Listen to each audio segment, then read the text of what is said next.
A little background first. I was serving a 15-year sentence in a penitentiary in southern Arizona. What I was in there for isn't important. During my stay there were countless things that happened that no one could explain, and even more that no one wanted to know more about. It all started with a prison legend. Supposedly, years ago something awful and unexplainable happened in the prison. Every morning we'd be woken up and expected to stand near the front of our cells while guards visually confirmed we were present and accounted for. Apparently about a year before I got sent there, the most brutal and unexplainable thing happened during one of these routines. A man who had a cell to himself looked very off during this check. When a guard pulled over another guard to help him check it out, they found it wasn't actually the prisoner they were expecting at all. It was a totally different man. This man was wearing the skin of the other man over him. Loosely fitting, draped over him, apparently looked like a real monster. The scariest things were though, was the guy wearing the skin was not an inmate. They had no idea how he even got into prison, let alone a cell. What's worse is that they couldn't even figure out who the hell he was. He wasn't documented anywhere. And what's worse than that, they never even found the body of the man of the skin he was wearing. Pretty grisly stuff, I know. And I realize that's not the go-to definition of a skinwalker, but that's what the prison called him. The Skinwalker. Didn't help that the guy never talked apparently. Anyway, that's what started the whole Skinwalker superstition around the yard. Apparently the guy got shipped to a different spot about a month after it happened, and just about everyone in Gen Pop felt all the better for it. I heard about the story on the second day of my stay. Hell of a story to hear to place in your home for the foreseeable future. Now onto the real shit though. Sure, that guy was the Skinwalker, but all he did in the long run was get an old lifer Navajo inmate to tell everyone about actual Skinwalkers. It seemed like a lot of the prison culture actually revolved around them. Now, apparently, Skinwalkers are tricky to point out on the spot, but if you manage to survive around one for more than a minute or two, almost everyone can tell the mannerisms are all off. They can mimic human speech but not replicate it. They twitch manically. They have an unnatural gait while walking. But apparently they got better with experience. The old Navajo guy, his name was Carl, said that he was sure there was an actual one among the prisoners. Slowly picking us off over the years. He called it the Grandmaster Skinwalker at one point. Apparently he thought it had human mannerisms down so well that you might not even be able to tell if it was your cellmate for a day or two. It had to be good, he posited one night. He would expect a Skinwalker to jump at any opportunity for a kill.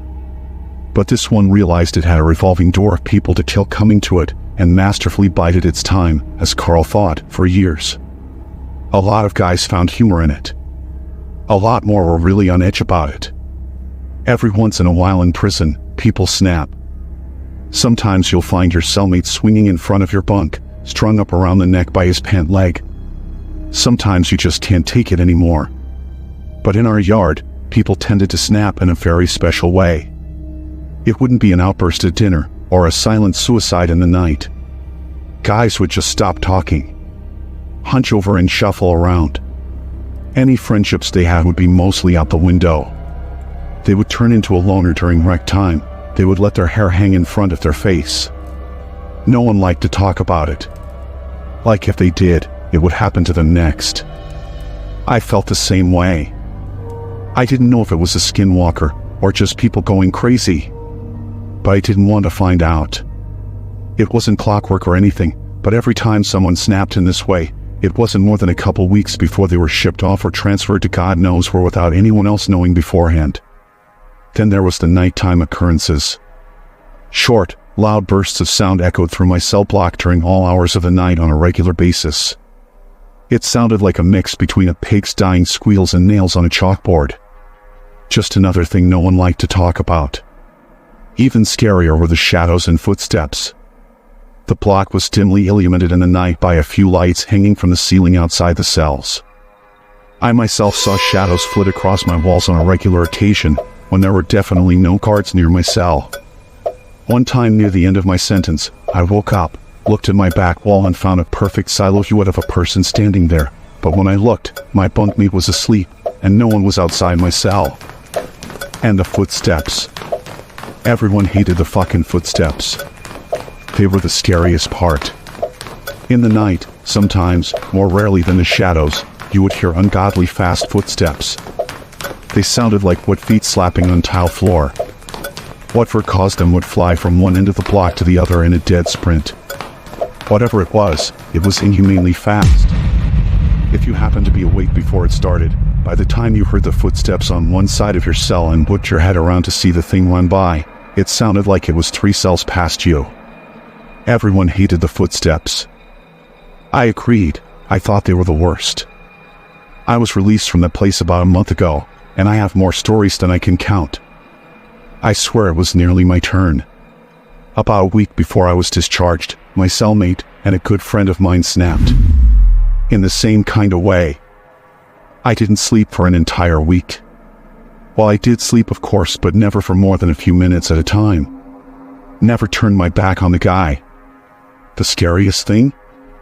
I woke up one night to him somehow snaking his body through the bars of our cell. For reference, I couldn't get anything past my shoulder through them. The worst part though, he was coming back into our cell. On the day of my release, I didn't say a word to him. Just laughed. He seemed fine with it, so was I. I had made it through 15 years of prison fights, gang disputes, and for all I know, Skinwalker abductions. I left through the front gates, a free man. As I walked along the fence for the rec yard, I spotted my cellmate, standing off on his own, like he had for the last week or so. I shook my head, not even really sure if it was him anymore. I took one last look over the yard, this time from the other side of the fence. I wish I hadn't. There, standing off on his own, on the other side of the yard, was Carl. Slouched over, eyeing the other inmates, and twitching manically.